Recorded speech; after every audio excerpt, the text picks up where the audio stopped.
The grand piano sat untouched in the corner of the prestigious music academy. Behind its polished ebony surface lay a century of stories, of triumph, of failure, of secrets. When Noah Chen took his seat there that fateful evening, no one expected him to play. Everyone thought they knew his story. Everyone was wrong. Before we dive into the story, comment below where in the world you're watching from. The Juilliard School of Music's annual gala glittered with promise. Crystal chandeliers cast dancing reflections across the marble floors, while New York's elite mingled in designer evening wear, champagne flutes delicately balanced between manicured fingers. Noah Chen slipped through the crowd like a ghost. His rented tuxedo felt stiff against his shoulders, the bow tie threatening to choke with every anxious swallow. At 23, he didn't belong here, not among the wealthy patrons or the celebrated musicians. He was just the janitor who cleaned the practice rooms after hours, collecting forgotten sheet music and wiping fingerprints from piano keys. "More champagne, please," a woman called, not bothering to look at him as she thrust her empty glass in his direction. Noah took the glass automatically. "I'm not... The tray is over there," she interrupted, already turning back to her conversation. The heat of embarrassment crept up his neck as he placed her glass on a passing server's tray. He'd saved for months to buy a ticket to this event, driven by something he couldn't explain, a hunger to be near greatness even if just for one night. "You look lost," a voice said behind him. Noah turned to find Professor Diana Williams watching him with curious eyes. Her silver hair was swept into an elegant knot, her posture impeccable, as befitted Juilliard's most celebrated piano instructor. "Professor Williams," he stammered, "I didn't expect you to remember me." "I make it a point to know everyone who touches my pianos," she said, "even those who only clean them." Noah's shoulders relaxed slightly. "The gala is beautiful." "It's a circus," she corrected with a wry smile, "but a necessary one. Donors expect spectacle." She studied him. "Why are you here, Mr. Chen? This isn't your usual domain." Before he could answer, a commotion rippled through the crowd. Marcus Reed had arrived. At 25, Marcus was Juilliard's golden boy, a piano prodigy whose concerts sold out within minutes of announcement. He moved through the room with practiced charm, his midnight blue tuxedo perfectly tailored to his athletic frame. A small entourage followed him, hanging on his every word. "Ah," Professor Williams murmured, "the prince makes his entrance." Marcus caught sight of them and changed course, gliding over with a practiced smile. "Professor Williams, I was hoping to see you tonight." "Marcus," she acknowledged with a small nod. "I trust you're prepared for your performance." "Always." His gaze slid to Noah, a flicker of confusion crossing his face before recognition dawned. "You're the cleaning guy, right? Chen?" Noah nodded. "Noah Chen." Marcus smiled, but it didn't reach his eyes. "Bit different from emptying trash cans, isn't it? What brings you to our little gathering?" "I saved up," Noah said simply. "I wanted to hear the music." Marcus laughed, the sound like glass breaking. "Well, don't let us stop you from enjoying the champagne. It's probably worth more than your weekly paycheck." He clapped Noah on the shoulder, a gesture that seemed friendly to observers but felt like a dismissal. As Marcus turned away, Noah caught Professor Williams watching the exchange with narrowed eyes. "Ignore him," she said, once Marcus had moved on. Talent and humility rarely occupy the same vessel, but the damage was done. Noah felt the weight of his outsider status pressing down. He didn't belong here. Marcus had made that clear.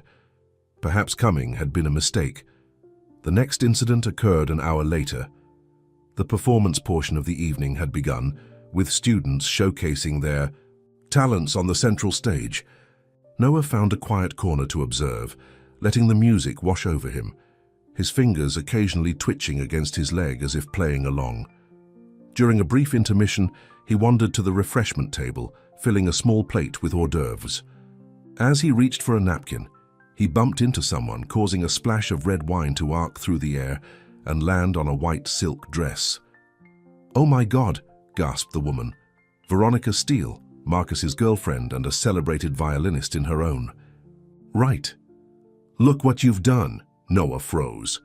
"I'm so sorry, I didn't see. Of course you didn't, she snapped, dabbing futilely at the spreading stain.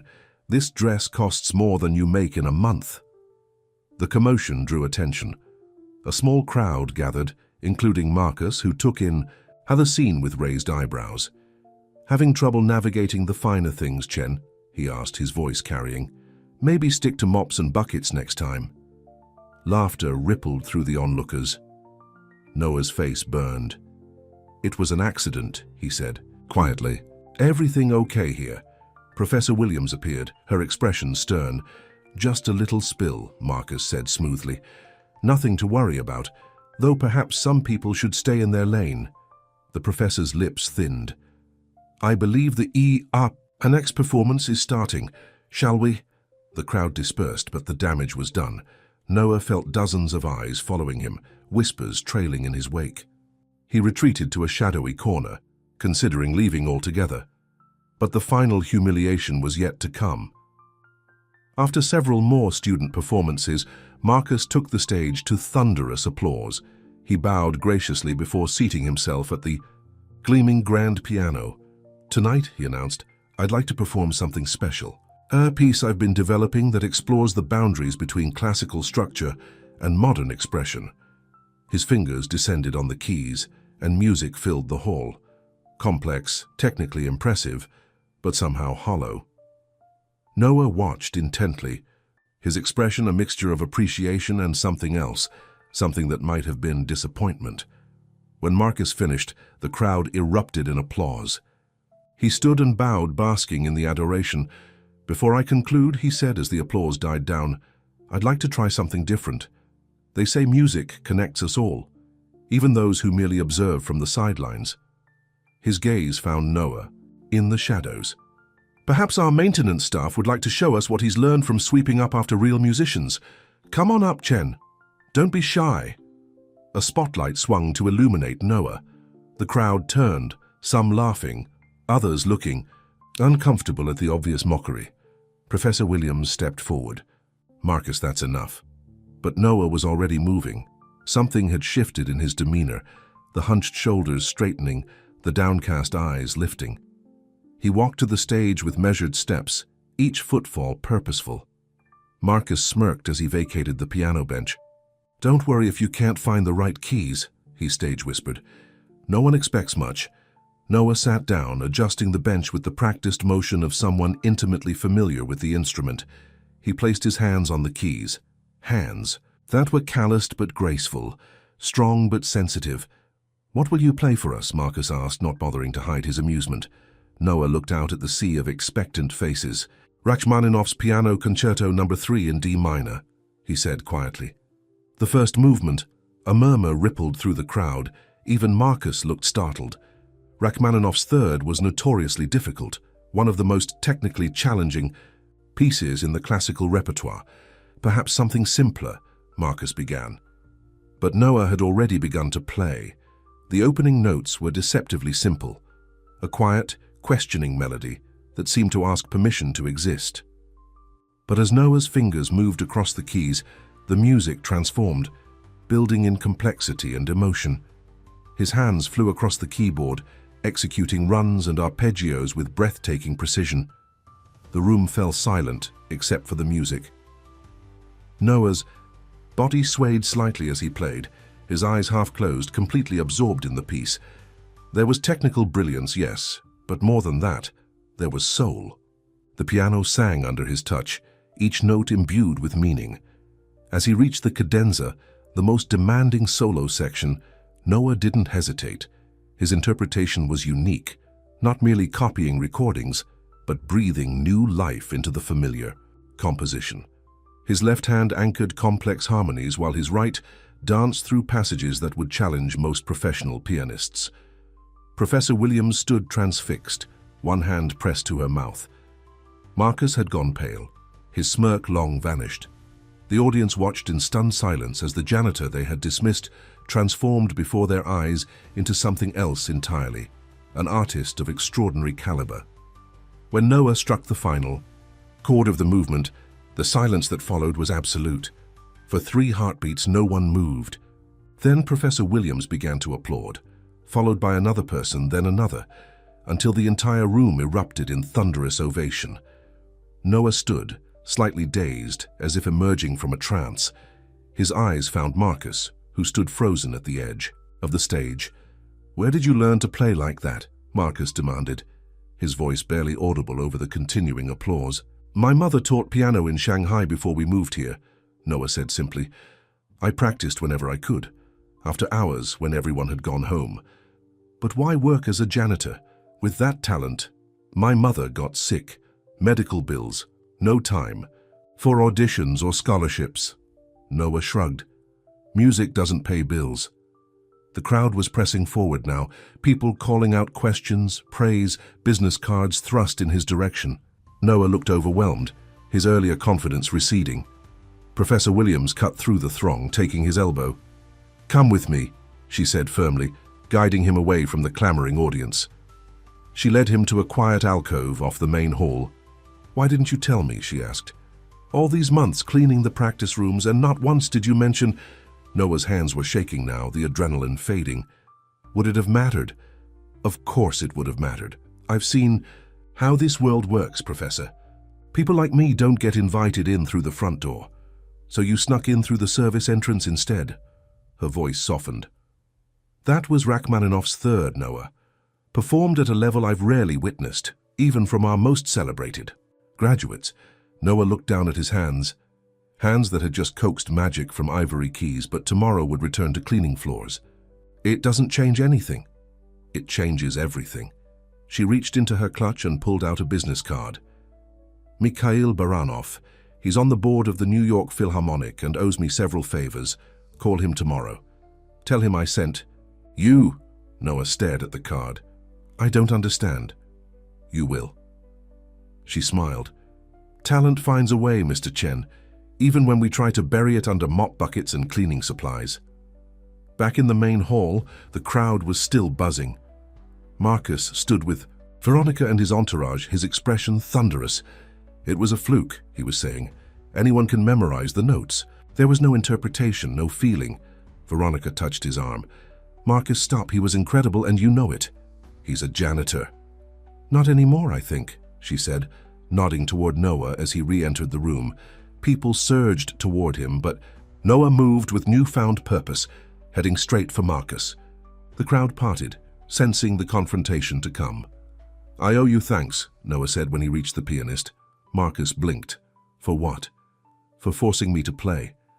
I've been hiding for too long." Marcus's face flushed. "You think one party trick changes anything?" "This is my world, Chen. I've worked my entire life for this."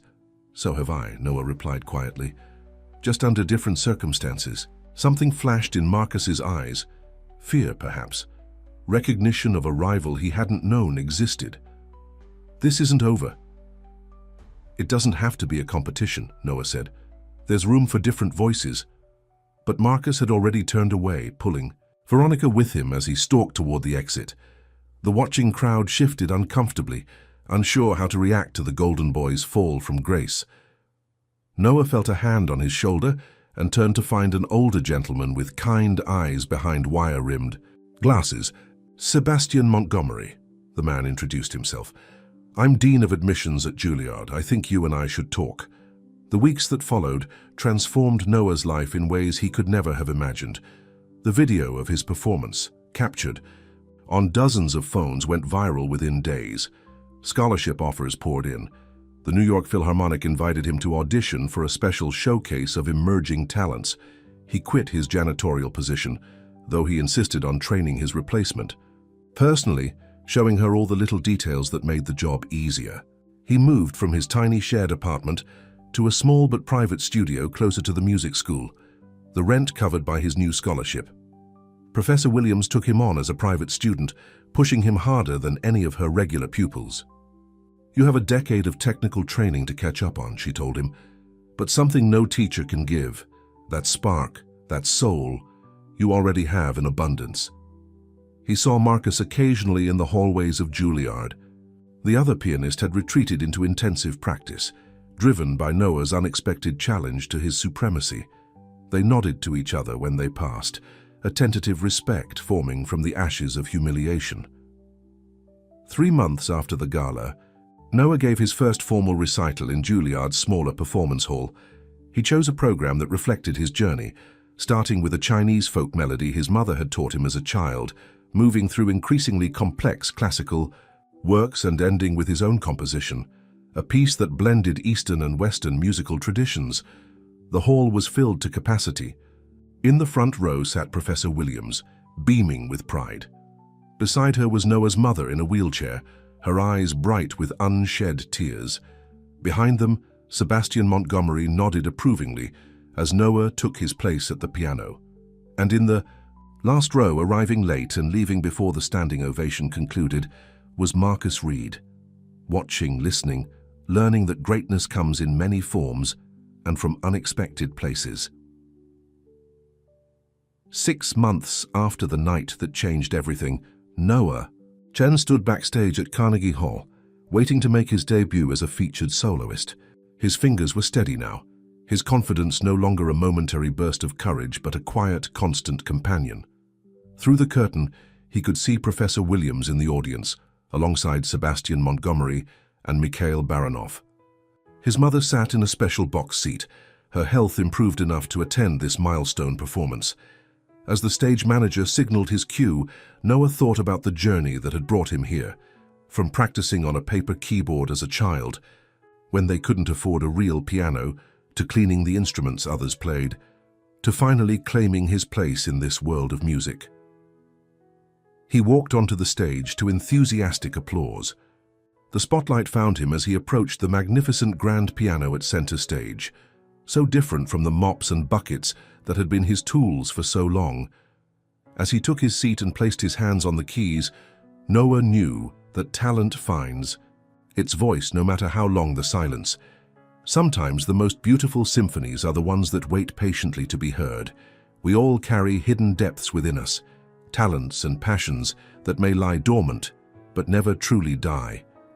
The world may not always make space for our gifts to shine, but when they finally break through, they can change not only our own lives, but the lives of everyone around us. The greatest mistake is not in failing to recognize the talents of others, but in failing to recognize the talent within ourselves.